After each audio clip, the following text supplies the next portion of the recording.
You know, I think the first time we ever jammed together, I knew it was going to be special. And, as it flowed, especially up until Dwayne died, it just, it's something that just kind of kept snowballing,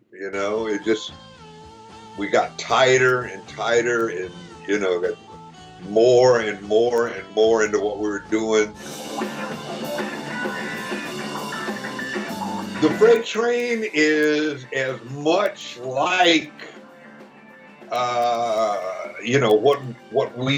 we kind of left it off with the Allman Brothers as I can make it. In fact, I'm trying to go back to where we were when Dwayne died, because before Dwayne died, there was so much freedom. There was so much spontaneity. You just never, ever knew what was going to happen next, when Derek and Warren got in the band, we started doing Mountain Jam. We for years and years we really couldn't play Mountain Jam when Dickie was in the band. Dickie, I don't know, he just didn't. It never kind of got it into the right pocket where we could play it, so we just quit doing it. Then Derek and Warren got in, and we started playing it again, but they would play it exactly like the arrangement on Eat a Peach, night after night after night. And I'd sit them down and say, wait a minute, guys, that's the only time that band ever played it that way.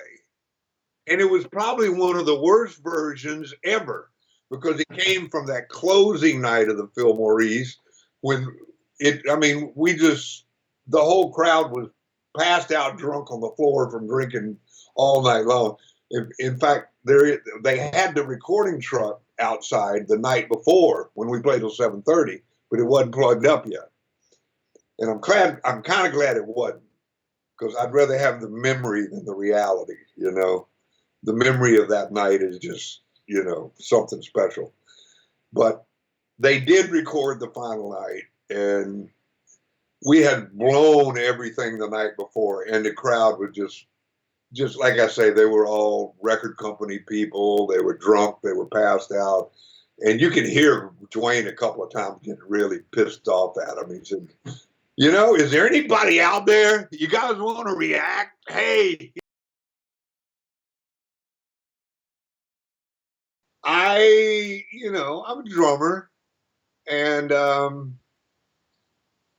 understand. I understand we have to do that now. I mean, as a member of the Allman Brothers, that's the credibility that, and we need to use it.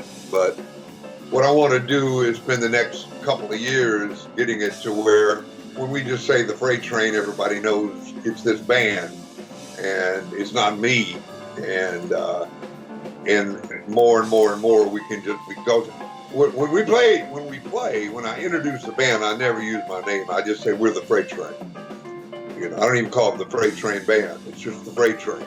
I like that better. Well, we did it last year.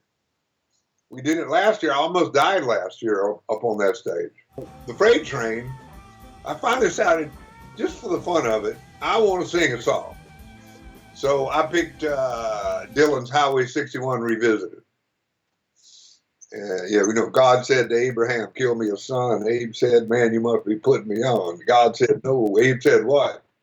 God said, you can do what you want, Abe, but the next time you see me coming, you better run.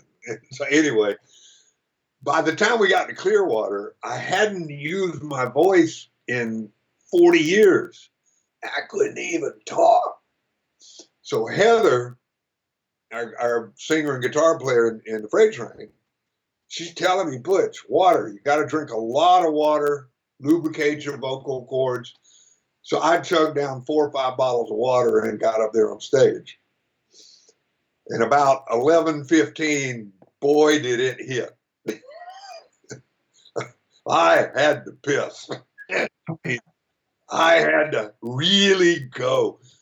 But I couldn't, because I was the one who had to be up there at midnight to count down 10, 9, 8. And then we sing Auld Lang Syne and all that kind of stuff. And in all my years, I don't ever recall having to leave the stage to go to the bathroom. But that night, whew, I think it's 5 minutes, I might have died.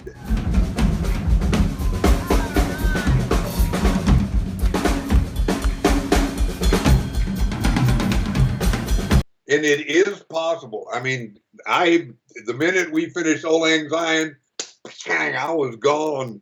And, you know, I've learned don't drink a lot of water and walk on stage. So, which is kind of should be obvious, you know, but I really, really did want to sing, you know.